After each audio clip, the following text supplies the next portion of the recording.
ایک خوبصورت صبح تھی جس کی آمد انزل نے دل فریب خوشیوں سے کی تھی۔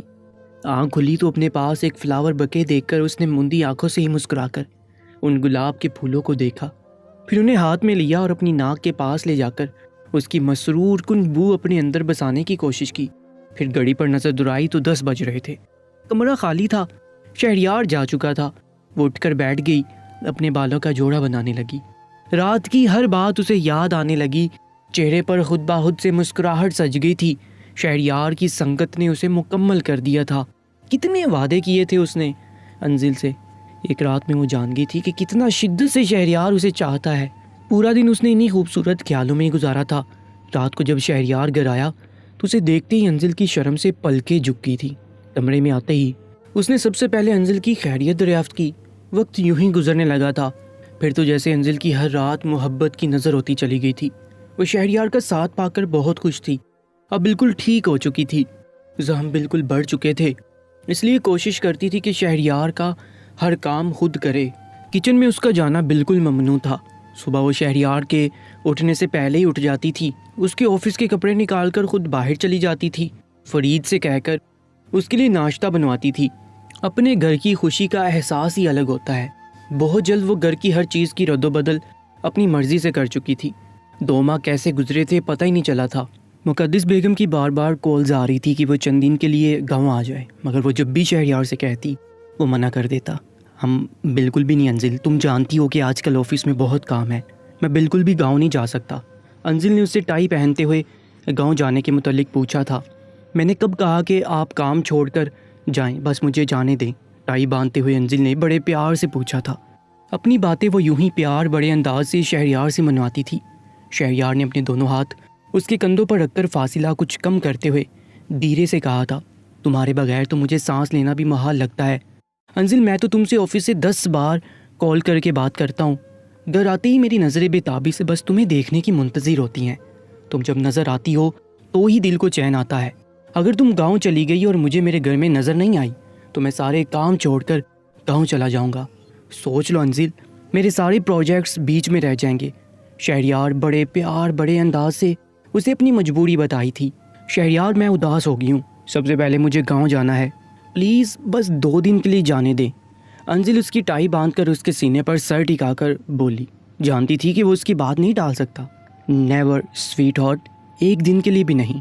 شہریار اس کے ماتھے پر بوسہ دیتے ہوئے کمرے سے باہر جا چکا تھا۔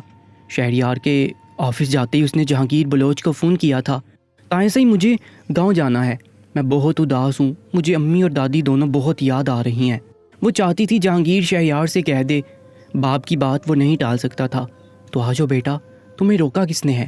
جہانگیر بلوچ نے بھی پیار سے کہا، آپ ان سے کہیں کہ مجھے گاؤں جانے کی اجازت دے دیں، میں جب بھی ان سے کہتی ہوں منع کر دیتے ہیں۔ انزل نے شکوہ کیا تھا، ارے اس کی کیا مجال کہ تمہیں روکے، میرا ڈرائیور شہر میں ہی کام سے آیا ہے تو اس کے ساتھ گاؤں آ جاؤ، شہریار سے میں خود بات کر لوں گا۔ انزل خوش ہو گئی تھی۔ 15 منٹ تک جہانگیر بلوچ کی گاڑی اس کے دروازے پر پہنچ گئی تھی۔ انزل نے شہریار کو جانے کی اطلاع نہیں دی تھی، اسے لگا جہانگیر بلوچ نے بتا دیا ہوگا۔ گاؤں پہنچ کر اس نے موبائل ایک سائڈ پر رکھ دیا تھا۔ وہ جنت بیگم اور مقدس سے باتوں میں ایسا مصروف ہوئی کہ موبائل کو دیکھا تک نہیں کہ شہریار کتنی کالز اسے کر چکا ہے۔ ابھی وہ سوچ ہی رہی تھی کہ شہریار سے بات کرے کہ شہرین اور نسرین آ گئی۔ شادی کے بعد وہ پہلی بار گاؤں آئی تھی، اس لیے سبھی اسے اپنے پاس سے اٹھنے نہیں دے رہے تھے۔ شہریار کی محبت نے انزل کے حسن کو 4 چاند سے لگا دیے تھے، وہ اور بھی حسین لگنے لگی تھی۔ مقدس اسے دیکھ دیکھ کر نہال ہو رہی تھی۔ شہریار کے ذکر پر جو خوبصورت رنگ انزل کے چہرے پر اسے نظر آ رہے تھے، دل انزل کی طرف سے مطمئن ہو چکا تھا۔ دوسری جانب شہریار کئی کالز انزل کو کر چکا تھا، لیکن اس نے فون ریسیو نہیں کیا تھا۔ اسے لگا کہ وہ ناراض ہو گئی ہے، اس لیے فون نہیں اٹھا رہی، اس لیے آج آفس سے جلدی گھر چلا گیا تھا۔ سوچ رہا تھا انزل کو آج ڈنر پر لے جائے گا، اس کے بعد لانگ ڈرائیو پر اس کا موڈ خود بخود بحال ہو جائے گا۔ مگر گھر پر داخل ہوتے ہی جو فرید سے یہ معلوم ہوا کہ انزل گاؤں جا چکا ہے۔ جہانگیر بلوچ کی گاڑی اسے لینے آئی تھی۔ شہریار کا موڈ پل میں بدلا تھا۔ صاحب جی، کھانا لگاؤں آپ کے لیے؟ نہیں فرید، مجھے بھوک نہیں ہے، یہ کہہ کر شہریار اپنے کمرے میں چلا گیا۔ رہ کر انزل پر غصہ آ رہا تھا اسے۔ دوبارہ موبائل پر کال کی، لیکن فون پر بیل ہو کر دم توڑ چکی تھی۔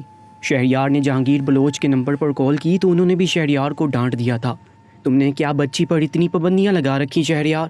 جہانگیر بلوچ کا لہجہ اور بات سن کر سمجھ گیا تھا کہ انزل نے اس کی شکایت لگائی ہے۔ بابا میں کیوں اس پر پابندی لگاؤں گا؟ بس میں چاہ رہا تھا کہ کام نمٹا کر ہم دونوں ایک ساتھ گاؤں آتے۔ بہرحال وہ گاؤں آ چکی ہے، چند دن رہنے دو اسے یہیں پر۔ جی بابا جب تک چاہے وہ رہ لے، مجھے کیا اعتراض ہے؟ دل تو جہانگیر کی بات سن کر ہی جل کر خاک ہو گیا تھا۔ نئے سرے سے انزل پر غصہ آیا تھا، اس لیے فون آف کر کے رکھ دیا۔ بہت شوق ہے تمہیں گاؤں جانے کا، رہو اب وہیں پر۔ غصے سے یہ کہتا ہوا وہ واش روم چلا گیا۔ کافی دیر تک شاور لیتا رہا کہ شاید غصے کی آگ پانی بجھا سکے، لیکن ایسا کچھ ہوا نہیں تھا۔ فریش ہو کر باہر آیا تو سائڈ ٹیبل پر چائے موجود تھی۔ چائے پی کر ہی وہ سونے کی کوشش کرتا رہا، لیکن نیند نہیں آ رہی تھی۔ رات کو انزل سے باتیں کرنے کی عادت پڑ چکی تھی، اس لیے اب خالی بستر منہ چڑھایا ہوا محسوس ہو رہا تھا۔ ساری رات اس کی کروٹیں بدل کر گزری تھی اور صبح تک انزل پر اور بھی زیادہ غصہ آنے لگا تھا۔ دوسری جانب انزل نے رات کو سوتے وقت اپنے موبائل کو چیک کیا تھا۔ شہریار کی بہت ساری مس کالز دیکھ کر اسے اپنی غلطی کا احساس ہوا تھا کہ اسے شہریار کو بتانا چاہیے تھا۔ اگلے روز ہی دن بھر اس نے کئی کال شہریار کو کی، لیکن وہ ڈسکنیکٹ کر رہا تھا۔ ایک بار بھی اس نے فون اٹھا کے بات نہیں کی تھی۔ 2 دن یوں ہی گزر گئے تھے۔ انزل بے حد پریشان تھی۔ ویسے تو بظاہر سب سے ہنس بول کر بات کر رہی تھی، لیکن شہریار کا فون نہ اٹھانا اسے بے چین کر گیا تھا۔ جانتی تھی کہ اس سے ناراض ہوگا۔ تیسرے دن اس نے واپس جانے کی ضد کرنی شروع کر دی تھی۔ مقدس بیگم کہنے لگی کہ تم آئی ہو تو چند دن اب یہیں رہو، لیکن وہ جانتی تھی کہ شہریار اسے ناراض ہے اور فی الحال وہ اس کی ناراضگی برداشت نہیں کر پا رہی تھی۔ اس 2 ماہ میں جتنی محبت شہریار نے اسے دی تھی، اس کے دل میں شہریار کے لیے ہر خواہش ختم ہو چکی تھی۔ اگر اب دل میں تھا تو صرف شہریار کا پیار۔ اس کی ناراضگی کی فکر 4 دن بعد واپس گھر آ چکی تھی، لیکن اس وقت شہریار آفس میں تھا۔ فرید سے اس نے سب وہ چیزیں بنوائی تھی جو شہریار کو پسند تھی اور اس کے آنے سے پہلے خوب تیار بھی ہوئی تھی۔ لیکن جب شہریار گھر پہ داخل ہوا، اس کی طرف دیکھ کر اس نے اپنا رخ بدل لیا تھا۔ چہرے سے صاف لگ رہا تھا کہ بہت زیادہ موڈ آف ہے۔ کھانے کے دوران بھی انزل نے بہت کوشش کی کہ اس سے بات کرے، لیکن اس نے انزل کی کسی بھی بات کا کوئی بھی جواب نہیں دیا تھا۔ بس چپ چاپ کھانا کھاتا رہا، اسے گورتا رہا۔ زبان سے تو کچھ نہیں کہہ رہا تھا، پر جو کچھ اس کی نظریں اسے کہہ رہی تھی انزل کا دل دہلانے کے لیے کافی تھا۔ انزل کمرے میں چلی گئی۔ کافی دیر شہریار کا انتظار کرتی رہی، لیکن وہ کمرے میں نہیں آیا۔ اب رات کا 1 بج گیا تھا۔ وہ چاہتی تھی کہ جیسے ہی وہ کمرے میں آئے تب وہ اسے سوری کر دے تاکہ بات یہی ختم ہو جائے، لیکن یہ تب ممکن تھا جب وہ کمرے میں آتا۔ 1 بجے تک وہ اس کا انتظار کرتی رہی، پھر کمرے سے باہر آئی۔ اسٹڈی روم کی لائٹ چل رہی تھی۔ جیسے ہی انزل نے اسٹڈی روم کا دروازہ کھولا، سگریٹ کے دھوئیں نے اس کا استقبال کیا تھا۔ گلے میں دھواں سیدھا جا کر لگا تو وہ کھانسنے لگی۔ شہریار اپنی ریوالونگ چیئر پر بیٹھا سگریٹ پی رہا تھا۔ سامنے چند فائلیں رکھی تھیں۔ انزل پر ایک نظر ڈال کر دوبارہ اپنی فائلوں میں گھس گیا۔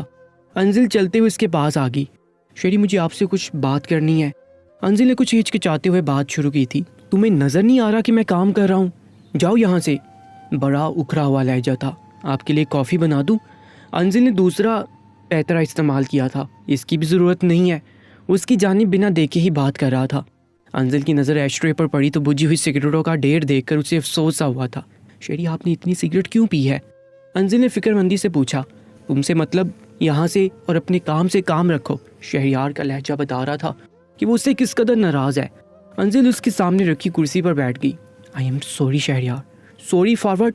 تمہاری اپنی زندگی ہے انزل، جیسے چاہے گزارو۔ انزل سے شہریار کی بے تنائی برداشت نہیں ہو رہی تھی، اور اس سے زیادہ وہ اس کی منت سماجت کر نہیں سکتی تھی، اس لیے ٹپ ٹپ آنکھوں سے آنسو بہنے لگے۔ شہریار نے جب اسے روتے ہوئے دیکھا تو سارا غصہ ہوا ہوا تھا۔ انزل وہاں سے اٹھ کر باہر نکل گئی اور اپنے کمرے میں آ گئی۔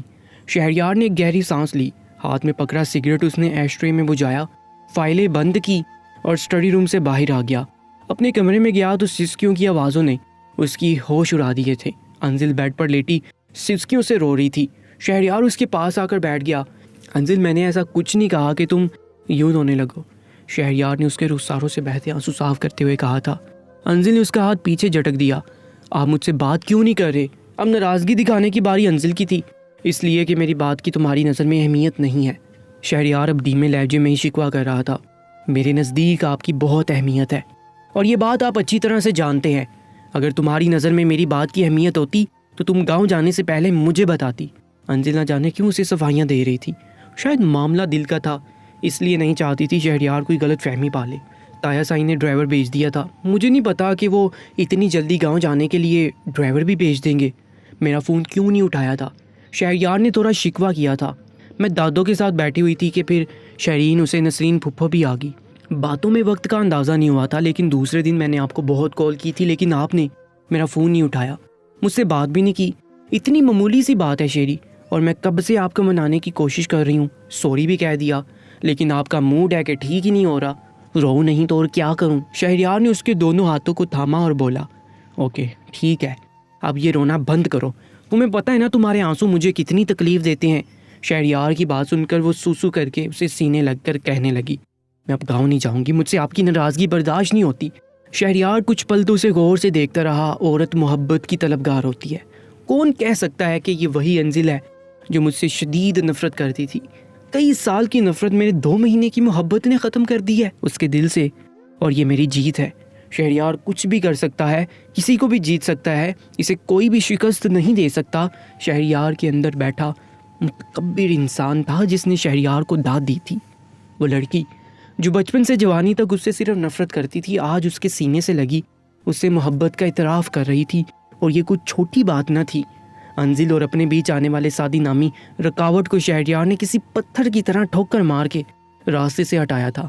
انزل رو رہی تھی، اس کے ساتھ لگی ہوئی تھی، اسے اپنی محبت کا اظہار کر رہی تھی، اور شہریار وہ تکبرانہ مسکراہٹ چہرے پر سے سجائے ہوئے تھا، اس کے بالوں کو سہلا رہا تھا اور یہ سوچ رہا تھا کہ اسے کوئی بھی چیز شکست نہیں دے سکتی. 2 ماہ میں سادی کی یہ حالت ہو چکی تھی کہ وہ بستر سے جا لگا تھا. وہ کبھی بھی انزل کو دھوکہ نہیں دینا چاہتا تھا، کبھی بھی نہیں دے سکتا تھا، اور وعدہ خلافی تو سوال ہی پیدا نہیں ہوتا. روزانہ اس کو یہ احساس اندر سے مارے جا رہا تھا کہ اس نے اتنی بڑی چوٹ اس لڑکی کو دی ہے جس سے وہ محبت کرتا تھا. لیکن اگر وہ یہ قدم نہ اٹھاتا تب بھی شکست اسی کو ملنی تھی، کیونکہ وہ شہریار کی طرح دولت مند نہیں تھا، اور غریب انسان ہمیشہ امیر رئیس زادوں کے سامنے گھٹنے ٹیکنے پر مجبور ہو ہی جاتے ہیں، اور سادی بھی ان میں شامل تھا. پچھلے 15 دن سے بخار میں مبتلا تھا. ہاجرہ بیٹے کی بیماری کی وجہ سے بے حد پریشان ہو کر رہ گئی تھی. وہ بخار کی غنودگی میں بھی اس کی زبان سے صرف انزل کا نام تھا. اس کے اندر یہ احساس تھا کہ ایک بار وہ اسے معاف کر دے، کیونکہ وہ بے قصور تھا. اس نے جو کچھ کیا تھا مجبوراً کیا تھا. ہاجرہ اس کے سر پر پانی کی پٹیاں رکھ رہی تھی. بخار کی شدت تھی کہ کم ہونے کا نام نہیں لے رہی تھی.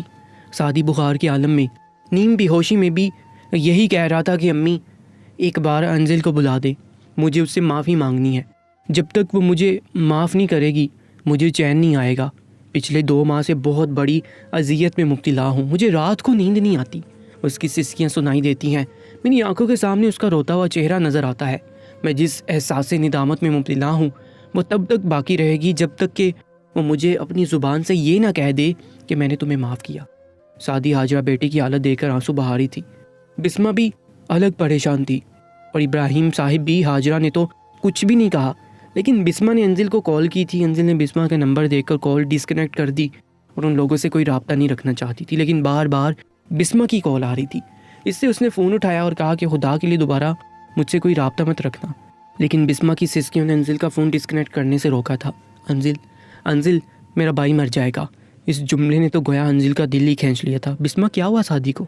سینے پہ ہاتھ رکھے وہ دھیرے سے بولی تھی، اور ساتھ ہی بیڈ پر بیٹھ گئی. بسمہ ہچکیوں سے رو رہی تھی. وہ بہت بیمار ہے انزل، بار بار تمہیں پکار رہا ہے، کہتا ہے انزل سے کہو کہ مجھے معاف کر دے. یہ سن کر انزل کچھ حیران سی ہوئی تھی کہ اگر سادی کو اپنے کیے کا اتنا ہی دکھ تھا تو اس نے یہ قدم اٹھایا کیوں تھا. بسمہ کہنے لگی کہ ایک بار آ جاؤ، ایک بار آ کر اس کی حالت دیکھ لو. وہ بہت بیمار ہے اور صرف تم سے ملنا چاہتا ہے، شاید کہ تمہاری اسے یہ ملاقات میرے بھائی کو زندگی بخش دے. بسمہ منت سماجت کر رہی تھی اور یہ سوچ رہی تھی کہ اگر اس نے شہریار کو یہ بتایا وہ سادی سے ملنا چاہتی ہے اور اسے اجازت طلب کی تو وہ کبھی بھی اسے سادی سے ملنے نہیں دے گا. تم پریشان مت ہو بسمہ، میں کوشش کرتی ہوں. یہ کہہ کر انزل نے فون بند کر دیا تھا، لیکن اب یہ سوچ رہی تھی کہ کیسے وہ سادی سے ملنے جائے. اگر شہریار کو بنک بھی پڑ گئی اس کی شامت پکی ہے. لیکن سادی کے حوالے سے جو خبر اس نے سنی تھی اس کا دل اس قدر بے چین تھا کہ ابھی اڑ کر اس کے پاس چلی جائے. وہ اپنی زندگی میں خوش تھی، جو ہو چکا تھا اسے قبول کر چکی تھی، اور شہریار کے حوالے سے بھی جو اس کی غلط فہمی تھی وہ بھی دور ہو چکی تھی. جو ہونا تھا ہو چکا تھا. وہ کیا دل میں اس کے لیے بات رکھتی؟ شاید قسمت میں سادی نہیں شہریار ہی لکھا تھا، اور یہ سوچ رہی تھی وہ کیا بہانہ کرے اور سادی سے ملنے کے لیے جائے. رات کو جب شہریار آفس سے واپس آیا تو انزل کو گمسم دیکھ کر وجہ پوچھنے لگا۔ وہ کہنے لگی کہ میری ہاسٹل کی ایک دوست ہے، میری روم میٹ تھی، اس کی طبیعت بہت خراب ہے، میں اسے ملنا جانا چاہتی ہوں، کیا میں چلی جاؤں شہریار؟ ہاں تو چلی جاؤ، تمہیں روکا کس نے؟ ڈرائیور تو گھر پر ہی ہوتا ہے، میں آپ کو اس لیے کہہ رہی ہوں تاکہ آپ مجھ سے ناراض نہ ہو۔ انزل کی بات پر وہ مسکرانے لگا۔ میں تم سے ناراض نہیں ہو سکتا انزل، پہلے بھی نہیں تھا، بس تمہارے بغیر رہ نہیں سکتا، یہ تم بھی اچھی طرح سے جانتی ہو۔ اپنے دونوں بازو اس کے کندھے پر رکھ کر اس نے محبت پاش نظروں سے اسے دیکھتے ہوئے کہا۔ انزل کچھ مطمئن ہو گئی تھی، لیکن وہ سعدی کے گھر ڈرائیور کے ساتھ جانا نہیں چاہتی تھی، اس لیے اس نے پہلے تو گاڑی کے ٹائر پنکچر کیے تاکہ وہ بہانہ بنا سکے گاڑی میں جانا ممکن نہیں ہے۔ اس کے بعد وہ تیار ہو کر ڈرائیور سے کہنے لگی کہ گاڑی نکالو، لیکن جیسے ہی ڈرائیور نے گاڑی کی طرف دیکھا تو کہنے لگا کہ اس کے تو ٹائر پنکچر ہیں اور ٹائر اس کو چیک کروانے میں 2 گھنٹے لگ جائیں گے۔ انزل نے کہا کہ اسے لازمی اپنی دوست سے ملنے جانا ہے، اس لیے وہاں سے کیب لا دے۔ بڑی آسانی سے انزل نے اپنے مسئلے کو حل کیا، ٹیکسی میں بیٹھ کر سعدی کے گھر پہنچ گئی۔ جب گھر کے سامنے پہنچی تو دل بہت زور سے دھڑک رہا تھا، دل میں یہ بھی پریشانی تھی کہ آخر سعدی کو ہوا کیا ہے۔ دروازے کے باہر لگی ڈور بیل پر بٹن دبایا تو دروازہ بسمہ نہیں کھولا۔ سامنے انزل کو دیکھ کر وہ خوش ہو گئی تھی۔ انزل اندر داخل ہوئی تو حاجرہ بیگم سعدی کے کمرے سے باہر آ رہی تھی۔ انزل کو دیکھ کر حیران ہو گئی تھی۔ انزل اپنا دل صاف کر کے ہی ان کے گھر آئی تھی، اس لیے پہلے بسمہ کے گلے لگی، اس کے بعد حاجرہ بیگم سے سعدی کو کیا ہوا ہے ممانی؟ انزل نے فکر مندی سے پوچھا تھا۔ تمہارے ساتھ کی گئی زیادتی کا خمیازہ بھگت رہا ہے شاید۔ کیا تم سعدی سے ملنے آئی ہو؟ حاجرہ بیگم کو حیرت ہوئی تھی، جو سعدی نے اس کے ساتھ کیا تھا اس کے باوجود وہ اسی سے ملنے آئی تھی۔ شاید میری قسمت میں سعدی تھا ہی نہیں، ورنہ یہ سب نہ ہوتا۔ مجھے اسے کوئی گلہ نہیں ہے اور میں اسی سے ملنے آئی ہوں، اسے یہ کہنے آئی ہوں کہ وہ میری وجہ سے پریشان نہ ہو۔ انزل کی بات سن کر حاجرہ بیگم اس کا ہاتھ چومنے لگی، کہنے لگی کہ تمہارے جیسا ظرف میں نے آج تک کسی لڑکی میں نہیں دیکھا، تمہاری جگہ کوئی اور لڑکی ہوتی تو میرے بیٹے کو بد دعائیں دے رہی ہوتی۔ حاجرہ بیگم کی آنکھیں نم تھیں۔ میں سعدی سے ملنا چاہتی ہوں۔ انزل کو بس وقت کی فکر تھی کہ جلدی سے وہ سعدی کی مشکل کو آسان کر دے اور وہاں سے چلی جائے، شہریار کے آفس سے واپس آنے سے پہلے وہ گھر پہنچ جائے۔ یہ کہہ کر انزل سعدی کے کمرے میں داخل ہوئی۔ وہ اپنے بیڈ پر بے سود لیٹا ہوا تھا، چہرے کی رنگت بھی پیلی لگ رہی تھی اور آنکھوں کے گرد حلقے بھی بہت گہرے تھے۔ اس کے پاس آ کر اس کے بیڈ کے برابر رکھی کرسی پر بیٹھ گئی۔ سعدی نیم کنودگی میں تھا، بند آنکھوں سے کہنے لگا، امی انزل سے کہیں کہ مجھے معاف کر دے، میں نے اس کے ساتھ کوئی زیادتی نہیں کی، تیز بخار کی وجہ سے وہ نیم کنودگی میں تھا۔ اس سے پہلے کہ انزل اسے پکار کر اپنے آنے کا یقین دلاتی، جو بالکل سعدی نیم کنودگی میں کہہ گیا تھا، انزل کے لیے ہوش اڑانے کے لیے کافی تھا۔ میں نے اس رات جو کچھ بھی کیا تھا شہریار کے کہنے پر کیا تھا، اس نے مجھے مجبور کیا تھا امی، آپ کو نہیں پتا وہ کیسا ضدی شخص ہے۔ یہ سن کر تو انزل سانس لینا بھول گئی تھی۔ جب میں تیار ہونے کے لیے سیلون گیا تھا، وہیں سے مجھے شہریار کے گارڈ پکڑ کر لے گئے تھے۔ میری آنکھوں کے آگے پٹی بندھی تھی اور وہ مجھے گاڑی میں بٹھا کر جانے کس پرانی حویلی میں لے گئے تھے، جہاں اس وقت اس کے گارڈ اور شہریار کے علاوہ صرف میں موجود تھا۔ سعدی دھیرے دھیرے بات کر رہا تھا، اس کی آنکھیں بند تھیں نیم کنودگی میں بھی۔ یہ سن کر تو انزل کی وہ حالت تھی کہ اپنے کانوں پر یقین کرنا مشکل ہو رہا تھا۔ آج انزل پر ایسا راز کھل رہا تھا جو اس کے وہم و گمان میں بھی نہ تھا۔ سعدی بخار کی حدت میں شاید اپنے ہوش سے بیگانہ ہو کر ہر بات بتا رہا تھا۔ وہ کہہ رہا تھا کہ شہریار نے ہی اسے کہا تھا کہ وہ عین نکاح کے وقت انکار کر دے، ورنہ اس کی بہن بسمہ اور افرا کو اغوا کر لے گا اور 1 ہفتہ وہ گھر نہیں آئیں گے، بدنام ہو جائیں گے، تو انہیں کوئی رشتہ نہیں دے گا، وہ سعدی کو اور اس کے گھر والوں کو برباد کر کے رکھ دے گا۔ وہ اپنی بہنوں کی عزت کی خاطر مجبور ہوا تھا، ورنہ کبھی بھی کسی بھی صورت انزل سے بے وفائی نہیں کر سکتا تھا۔ انزل کی آنکھوں سے آنسو بہہ رہے تھے۔ یہ کیسا سچ تھا جو اس نے سن لیا تھا، کیسی حقیقت تھی جو اس پر آشکار ہوئی تھی۔ شہریار جس قدر ضدی تھا، بچپن سے جیسا اسے دیکھتی آ رہی تھی، سعدی کی بات کو جھٹلا نہیں سکتی تھی۔ سعدی جیسے جیسے اسے بتا رہا تھا، بند آنکھوں سے بھی اس کی آنکھوں سے آنسو بہ رہے تھے اور وہ جھوٹے نہیں تھے۔ انزل کو لگا کہ سینے کے اندر سے دل جیسے چھن سے ٹوٹا ہو۔ شہریار کا محبت بڑا مجسمہ شیشے کی طرح کرچی کرچی ہو کے گر چکا تھا اور پیچھے کھڑا شہریار کا اصل روپ ویسا ہی تھا جیسا کہ بچپن سے وہ دیکھتی آ رہی تھی۔ کیا ہونے والا تھا آگے جاننے کے لیے اس ناول کی نیکسٹ ایپیسوڈ کو لازمی سے دیکھیے گا، جو انشاءاللہ اسی چینل پر اپلوڈ کی جائے گی۔ اب بہت زیادہ خیال رکھا کریں۔ اللہ نگہباں۔